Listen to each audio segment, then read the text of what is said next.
बच्चों, आज हम अभाज्य गुणनखंड विधि से किसी संख्या का वर्गमूल ज्ञात करना सीखेंगे। मान लो कोई संख्या 16 है, हमें 16 का वर्गमूल ज्ञात करना है। इसके लिए हम इस प्रकार से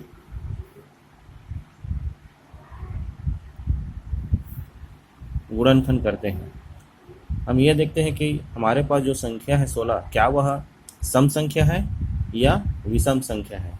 सम और विषम संख्या की पहचान करने के लिए हम सबसे पहले उस संख्या की इकाई को देखते हैं। इसके इकाई का अंक 6 है। चूंकि 6 एक सम संख्या है, अतः 16 एक सम संख्या होगी। अतः इससे ये पता चलता है कि हम इसे किसी सम संख्या से विभाजित कर सकते हैं। सबसे पहले हम देखते हैं कि क्या 2 से यह विभाजित है। 2 का पहाड़ा पढ़ने पर 2 अट्ठे 16 से यह पूरी तरह से विभाजित हो जाता है। इस प्रकार से हमारे पास संख्या प्राप्त हुआ 8।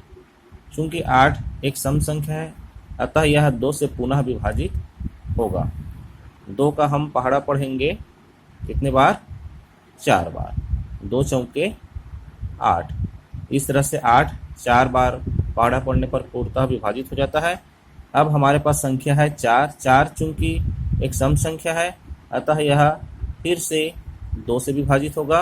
2 का हम 2 बार पहाड़ा पढ़ेंगे। 2 दूने 4। इस प्रकार से 4 जो है 2 बार विभाजित हो गया।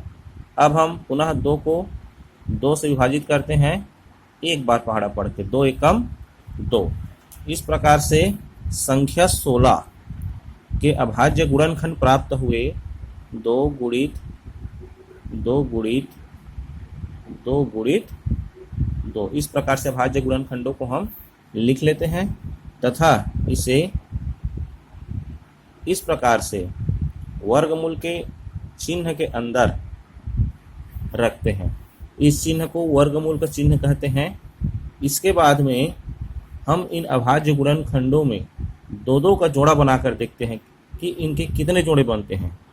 यहाँ पर देखने से पता चलता है कि 2 गुणित 2 एक जोड़ा ये हो गया, और फिर हमारे पास बच गए 2 गुणित 2, यानी कि फिर से हमारे पास एक जोड़ा प्राप्त हो गया। तो इस प्रकार से 2-2 के 2 जोड़े हमको मिलते हैं। इन दोनों जोड़ों को हम नीचे लिखते हैं। इन दोनों में से एक, माने एक जोड़ा में से एक संख्या गुणित इस जोड़े में से एक संख्या।